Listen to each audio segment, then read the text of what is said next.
નમસ્કાર મિત્રો, આજે હું તમને લક્ષદ્વીપના પ્રવાસ વિશે એક મહત્વની જાણકારી આપું છું, કેમ કે આ માટે પ્રવાસીઓમાં ઘણી બધી અસમજ છે જે આજે અમે દૂર કરવા માંગીએ છીએ.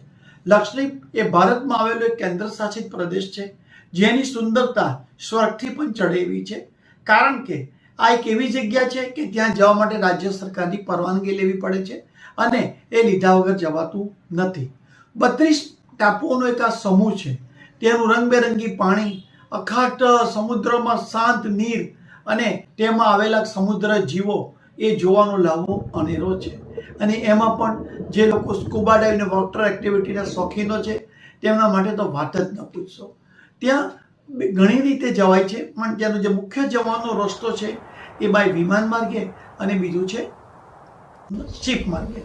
ત્યાં જવા માટે સૌથી પહેલા તો મહત્વની વસ્તુ છે કે કેવી રીતે જવું અને ત્યાં જવા માટે મંજૂરી લેવી પડે છે.